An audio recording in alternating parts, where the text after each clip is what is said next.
I wanted to go a little bit more detailed tour on this thing because it definitely has some issues.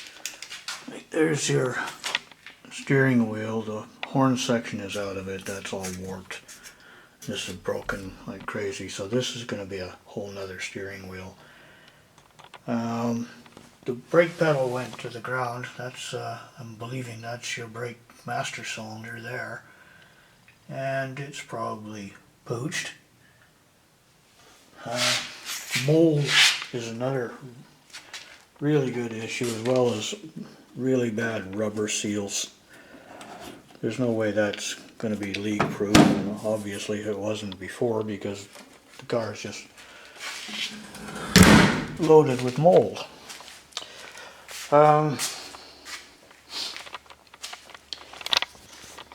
Drip rails, they're going to need a cleaning that caulking out of there. I've already been over this one with a toothbrush to get the mold out of it.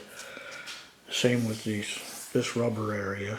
There's mold quite badly in there. And here, and I've got a crack in this one.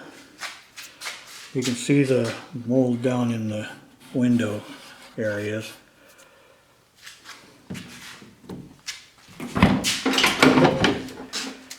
And again with the bad rubber seals.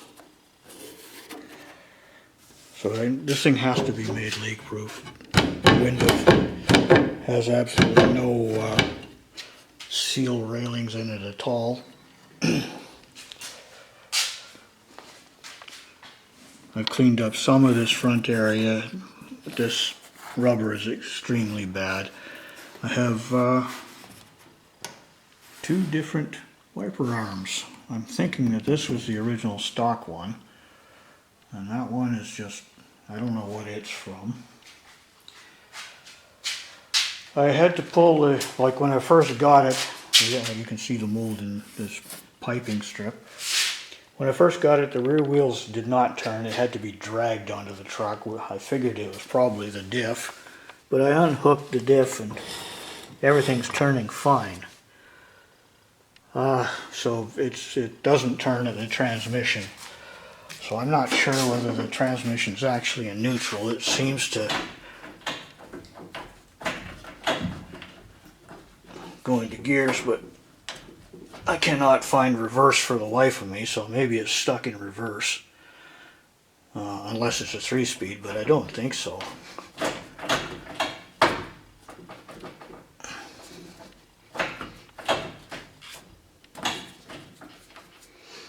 Anyway, I'll have to have the tranny out and have a look at that. Not that I'm going to be using it anyway, but who knows? Get it going again and somebody might want to buy it. Another thing I thought was strange, like I've owned older cars. I can distinctly remember a 64 Pontiac, and it was a nice car. I'm not certain what the designers on this thing were thinking. It's 2 years newer, and you have to get out in the middle of winter or whenever to turn on a tap in order to have heat in your car. Like, that's just bizarre. That's not cool at all.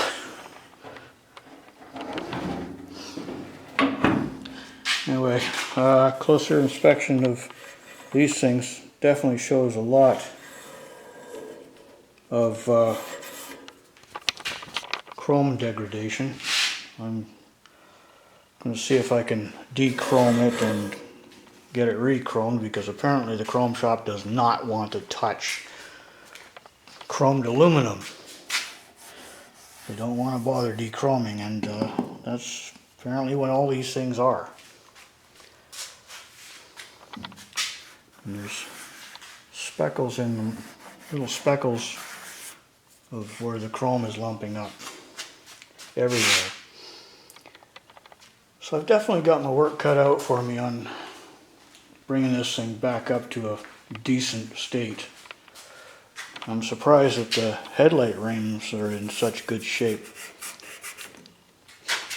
And when I don't know if that can be welded and re-chromed or whether it's a matter of trying to chase down another part.